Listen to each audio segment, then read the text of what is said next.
चलिए, स्वागत है आप सभी का एक बार फिर से ज्योग्राफी विद राम सर के यूट्यूब चैनल पर।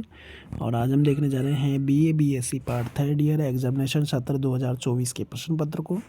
और इस प्रश्न पत्र को लाने का मेरा जो मूल उद्देश्य वो ये था कि आपको परीक्षा के पेपर का पेपर पैटर्न समझ में आ जाए कि किस तरीके से आपका पेपर आने वाला है।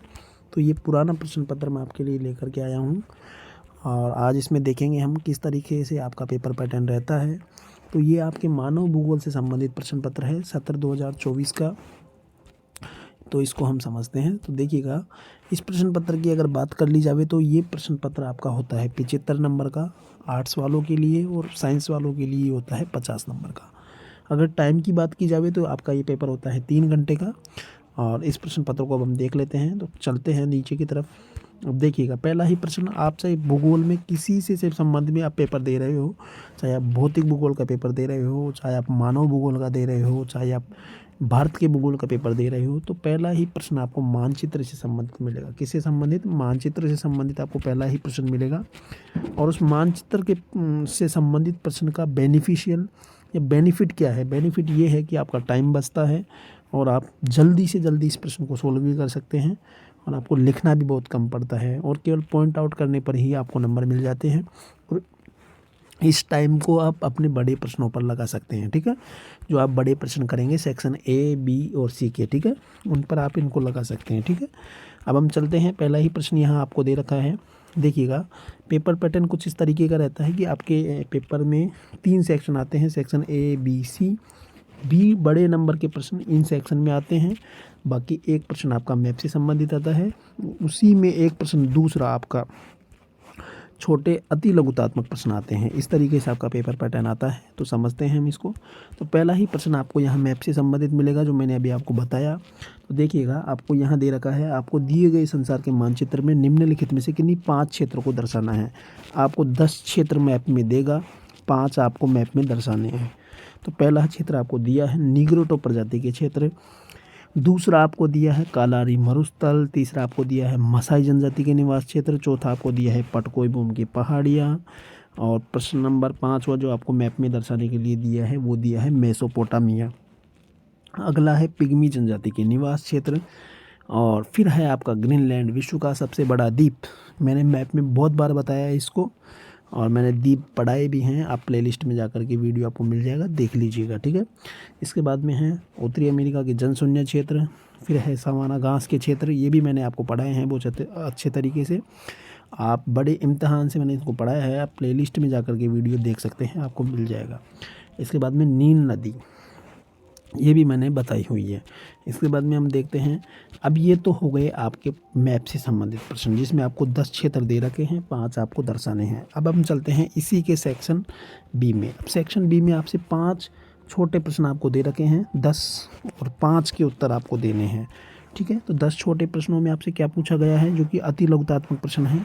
इनमें आपसे एस्किमो जनजाति का भोजन, और फिर सेकंड है आपका हारफून, प्रश्न नंबर 3 है झोमिंग कृषि, प्रश्न नंबर 4 है कायिक घनत्व, प्रश्न नंबर 5 है प्रजाति क्या है, प्रश्न नंबर 6 है बुशमैन जनजाति के निवास क्षेत्र, प्रश्न नंबर 7 है तृतीयक व्यवसाय, प्रश्न नंबर 8 है पार्थिव एकता का सिद्धांत, और प्रश्न नंबर 9 है आपका अधिवास का रेखीय प्रतिरूप, और प्रश्न नंबर 10 है आपका ट्रांसह्यूमन।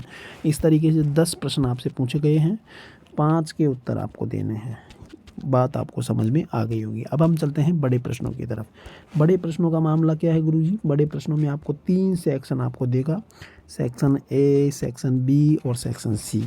तीनों में से आपको 3 प्रश्न करने हैं। 3 प्रश्न अब या आप चाहें तो आप एक ही सेक्शन में से तीनों प्रश्न कर सकते हैं, या आप चाहें तो तीनों सेक्शन में से आप एक एक प्रश्न कर सकते हैं, या आप इस तरीके से भी कर सकते हैं। अब 2 प्रश्न आपने एक सेक्शन में से कर दिए, एक प्रश्न आपने दूसरे सेक्शन में से कर दिया। इस तरीके से भी आप इसको कर सकते हैं, जैसा आपका मन करे। अब हम चलते हैं सेक्शन ए के बड़े प्रश्नों में। अब बड़े प्रश्नों की बात यह है कि आपको बड़े प्रश्न हैं तो बड़े प्रश्न के हिसाब से आपको इसका आंसर लिखना होगा, ताकि आपको नंबर अच्छे मिल सके, ठीक है। अब बड़े प्रश्नों में आपसे पहला ही प्रश्न पूछा गया है, मानव भूगोल के उद्देश्य और क्षेत्र का वर्णन कीजिए। अब देखिएगा, मानव भूगोल का क्या है कि आप जिस भूगोल में जिस भी विषय से संबंधित आप पेपर दे रहे हैं, चाहे भौतिक भूगोल का दे रहे हैं, भारत का भूगोल दे रहे हैं, मानव भूगोल दे रहे हैं, किसी भी पेपर को आप दे रहे हैं तो पहला ही प्रश्न उसके उद्देश्य, प्रकृति और विषय क्षेत्र से संबंधित बनता है। ठीक है। इसके बाद में अगला प्रश्न है प्रश्न नंबर 3, संभाववाद और निश्चयवाद में क्या अंतर है, विचारधाराएं हैं। बहुत ही अच्छा प्रश्न है, आपको पढ़ करके जाना है, आराम से आप कर सकते हैं। इसके बाद में प्रश्न नंबर 4 आपका है, मानव भूगोल के मूल सिद्धांत कौन से हैं, जिनमें से किसी एक सिद्धांत की आपको व्याख्या करनी है। अब हम चलते हैं सेक्शन बी की तरफ।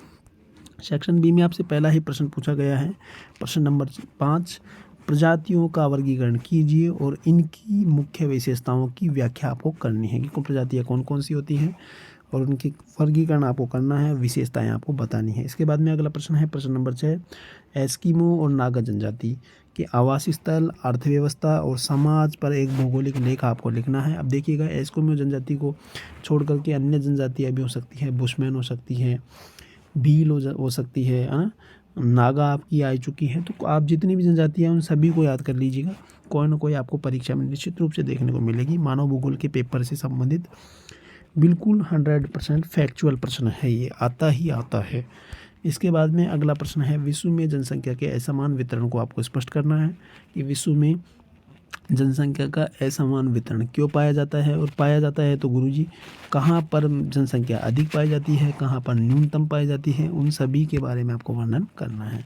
इसके बाद में हम अगला चलते हैं सेक्शन सी की तरफ। लास्ट सेक्शन आपका है सेक्शन सी में प्रश्न नंबर 8 आपसे पूछा गया है, ग्रामीण आदिवासियों के प्रतिरूप की विस्तार से आपको व्याख्या करनी है कि ग्रामीण आदिवासियों में कौन कौन से प्रतिरूप पाए जाते हैं। अब ग्रामीण आदिवासियों के साथ साथ आपसे नगरीय आदिवासियों के प्रतिरूप भी पूछ सकता है, तो आप उनको भी पढ़ लीजिएगा, स्किप मत कीजिएगा। इसके बाद में अगला प्रश्न है, नगरों की उत्पत्ति और विकास पर प्रभाव डालने वाले कौन कौन से कारक हैं, तो नगरों की उत्पत्ति और विकास पर प्रभाव डालते हैं उनके बारे में भी वर्णन आपको करना है, तो आप इसको भी बहुत अच्छे तरीके से पढ़ लीजिएगा। और लास्ट प्रश्न आपका है, जनसंख्या स्थानांतरण के कौन कौन से प्रकार हैं, स्थानांतरण के प्रकारों पर भी प्रकाश आपको डालना है।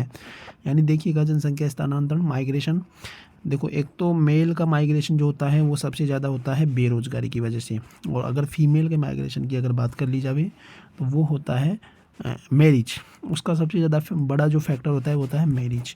और माइग्रेशन अन्य कारण भी हो सकते हैं, जैसे रोज़गार, एजुकेशन, है ना, अच्छी व्यवस्था, और इन सभी कारणों की वजह से, डेवलपमेंट की वजह से, ठीक है ना, इन सभी कारणों की वजह से माइग्रेशन हो सकता है। तो उम्मीद करता हूँ ये था आपका प्रश्न पत्र और आपको समझ आया होगा पेपर पैटर्न किस तरीके से आने वाला है।